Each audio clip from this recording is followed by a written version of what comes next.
20 जनवरी को Catholic church संत Sebastian का पर्व मनाता है, जो एक प्रारंभिक ईसाई शहीद था, जिसे साहस, विश्वास और दृढ़ता के प्रतीक के रूप में पूजा जाता है। सैनिक संत के रूप में जाना जाता है।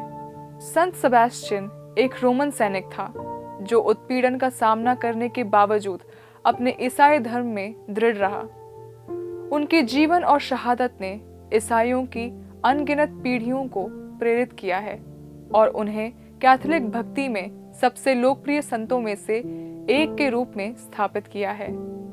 आज संत सेबेस्टियन को एक शक्तिशाली मध्यस्थ के रूप में भी पहचाना जाता है, खासकर विपत्तियों और महामारी के समय में, और उनकी विरासत परीक्षणों के सामने साहस और वफादारी को प्रेरित करती रहती है। संत सेबेस्टियन का जन्म 3री शताब्दी के अंत में संभवतः रोमन सम्राट डायोक्लिशियन के शासनकाल के दौरान नारबोने में हुआ था, जबकि उनके प्रारंभिक जीवन के बारे में बहुत कम जानकारी है। माना जाता है कि सेबेस्टियन का पालन पोषण एक ईसाई परिवार में हुआ था। एक युवा व्यक्ति के रूप में वह डायोक्लिशियन के शासन के तहत उत्पीड़न का सामना कर रहे, साथ ही ईसाइयों का समर्थन करने और उनकी रक्षा की इच्छा से प्रेरित होकर रोमन सेना में शामिल हो गए। सेना में सेबेस्टियन की भूमिका ने उन्हें गुप्त रूप से सेवा करने, कैद किए गए ईसाइयों को आराम और सहायता प्रदान करने की अनुमति दी। उन्होंने उनके विश्वास को मजबूत किया, उन्हें दृढ़ बने रहने के लिए प्रोत्साहित किया और यहाँ तक कि कई लोगों को ईसाई धर्म में परिवर्तित भी किया। हालांकि एक रोमन सैनिक और एक ईसाई दोनों के रूप में उनकी दोहरी पहचान अंततः उनकी गिरफ्तारी और मुकदमे का कारण बनी। जब सम्राट डायोक्लिशियन को उनके विश्वास का पता चला तो सेबेस्टियन को मौत की सजा सुनाई गई। सेबेस्टियन की पहली मृत्युदंड की कहानी उनके जीवन के सबसे प्रतिष्ठित क्षणों में से एक है। उसे एक पेड़ से बांध दिया गया और उसके साथी सैनिकों ने उसे तीरों से मार डाला। पूरे इतिहास में कलाकारों ने इस दृश्य को प्रसिद्ध रूप से चित्रित किया है। संत सेबेस्टियन को तीरों से छेदे गए एक शांत व्यक्ति के रूप में चित्रित किया गया है, फिर भी वह अपने विश्वास में उज्जवल है। चमत्कारिक रूप से सेबेस्टियन इस क्रूर परीक्षा से बच गया। आयरीन नाम की एक ईसाई विधवा ने उसे अभी भी जीवित पाया और उसकी देखभाल करके उसे फिर से स्वस्थ कर दिया। भागने के बजाय सेबेस्टियन ने एक बार फिर सम्राट डायोक्लिशियन का सामना करने का फैसला किया और साहसपूर्वक मसीह में अपने विश्वास का दावा किया। इस बार सम्राट ने उसे पीट पीट कर मार डालने का आदेश दिया और सेबेस्टियन वर्ष 2088 के आसपास शहीद हो गया।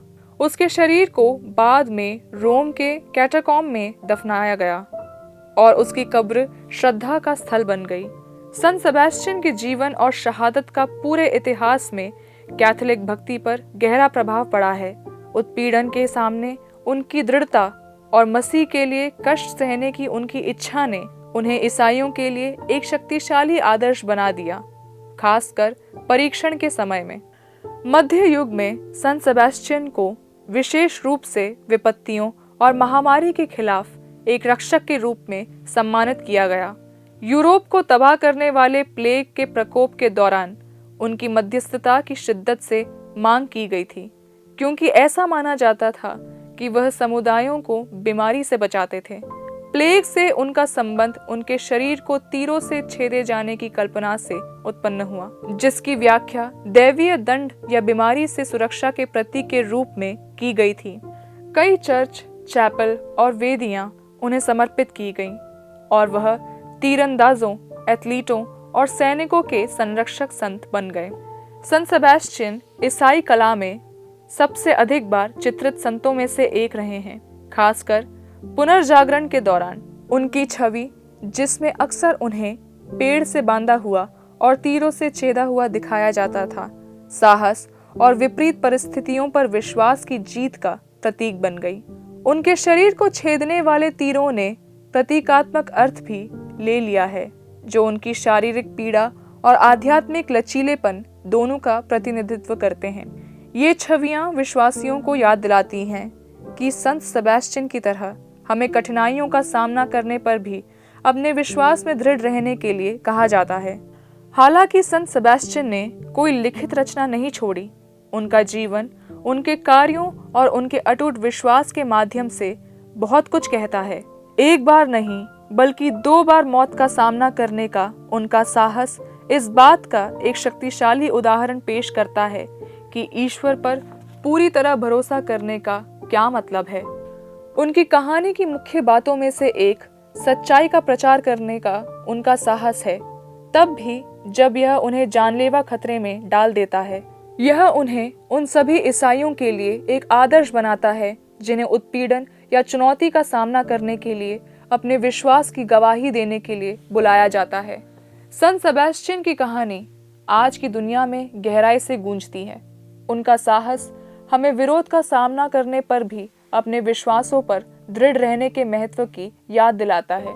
ऐसे समय में जब कई लोगों को अपने विश्वास के प्रति चुनौतियों का सामना करना पड़ता है या कष्ट सहना पड़ता है, सेबेस्टियन का उदाहरण हमें ईश्वर की योजना में विश्वास योग्य बने रहने और भरोसे करने के लिए प्रोत्साहित करता है। हाल के वर्षों में महामारी और बीमारी के खिलाफ एक रक्षक के रूप में उनकी भूमिका ने नया महत्व ले लिया है।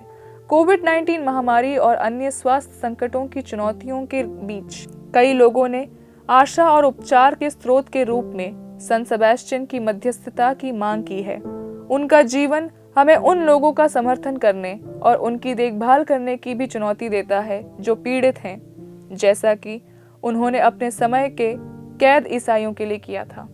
संत सेबेस्टियन के पर्व को दुनिया के कई हिस्सों में विशेष प्रार्थनाओं, सामूहिक प्रार्थनाओं और जुलूसों द्वारा चिन्हित किया जाता है। इटली में, विशेष रूप से रोम और मिलान में, जहां उनके अवशेषों की पूजा की जाती है, उनका पर्व बहुत गंभीरता से मनाया जाता है। रोम में दीवारों के बाहर संत सेबेस्टियन का बेसिलिका, जिसमें उनकी कब्र है, एक लोकप्रिय तीर्थ स्थल है। भारत में संत सेबेस्टियन का पर्व भक्ति के साथ मनाया जाता है, विशेष रूप से केरल में, जहां वह कई पल्लियों के संरक्षक संत हैं। विश्वास और सुरक्षा का उनका उदाहरण उन लोगों के लिए विशेष रूप से सार्थक है जो अपने दैनिक जीवन में चुनौतियों का सामना कर रहे हैं। संत सेबेस्टियन को अक्सर उन लोगों के संरक्षक के रूप में देखा जाता है जो उत्पीड़न, बीमारी या कठिनाई का सामना करते हैं। एक सैनिक और एक ईसाई के रूप में उनकी दोहरी पहचान दर्शाती है कि खतरे और कठिनाई के बीच में भी किसी भी व्यवसाय में पवित्रता का निर्वाह किया जा सकता है। अन्याय का सामना करने की उनकी इच्छा और ईश्वर की दया पर उनका अटूट भरोसा चर्च और सभी विश्वासियों के लिए कालातीत सबक है।